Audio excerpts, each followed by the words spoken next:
Subscribe कीजिए ध्येय IAS channel को और बेल आइकन को दबाइए लेटेस्ट वीडियो सबसे पहले देखने के लिए।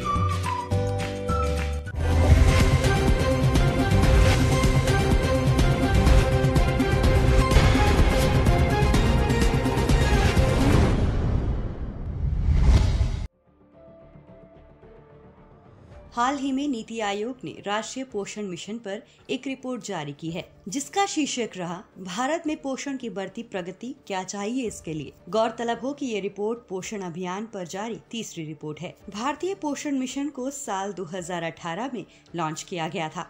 ये भारत सरकार के कुछ चुनिंदा कार्यक्रमों में से एक है, जिसका मकसद बच्चों, गर्भवती महिलाओं और स्तनपान कराने वाली महिलाओं में पोषण के स्तर को बढ़ाना है। इस रिपोर्ट को नीति आयोग की राष्ट्रीय पोषण रणनीति का समर्थन मिला हुआ है, जिसका लक्ष्य साल 2022 तक भारत को कुपोषण से मुक्त करना है। इसका मकसद छोटे बच्चों, महिलाओं और किशोरियों में बौनापन, अल्पपोषण, रक्ताल्पता और जन्म के समय कम वजन जैसी समस्याओं को दूर करना है। इसके तहत बौनापन, अल्पपोषण, रक्ताल्पता और कम वजन को क्रमशः 2, 3 और 2% तक कम करना है।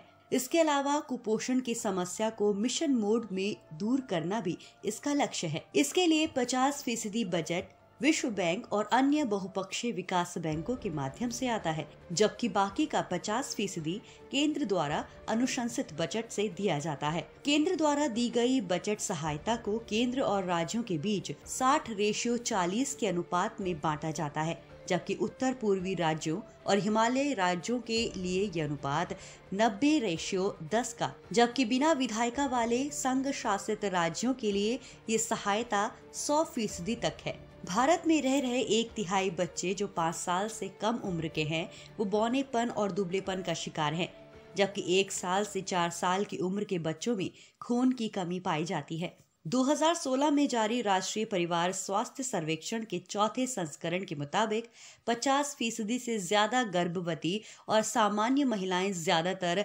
अनीमिया का शिकार पाई गईं। बता दें, तीसरी प्रगति रिपोर्ट को, जिसे अक्टूबर 2019 से अप्रैल 2020 के बीच जारी किया गया था, इसमें जमीनी स्तर पर और इसे लागू करने संबंधी मुश्किलों के बारे में बात की गई थी। इससे पहले जारी की गई रिपोर्टों, जिनमें पहली और दूसरी रिपोर्ट शामिल है, उनमें इसे राज्यों और केंद्र शासित प्रदेशों में मिशन की तैयारी और इसे लागू करने संबंधी आंकड़े पेश किए गए थे। इन सभी की समीक्षा रिपोर्ट मार्च 2020 में जारी की गई थी। इस समीक्षा रिपोर्ट में गरीबी और भुखमरी संबंधी आंकड़ों की बात नहीं की गई थी। हालांकि इनके स्तर में कोरोना महामारी के चलते काफी कमी आई है। रिपोर्ट में बौनेपन पर भारत के लक्ष्य विश्व स्वास्थ्य सभा के द्वारा तय किए गए वैश्विक लक्ष्यों के मुकाबले काफी ज्यादा संरक्षणवादी है, जहां भारत में बौनेपन के मामले को 2022 तक 13% कम करने का लक्ष्य रखा गया है, जबकि वैश्विक लक्ष्य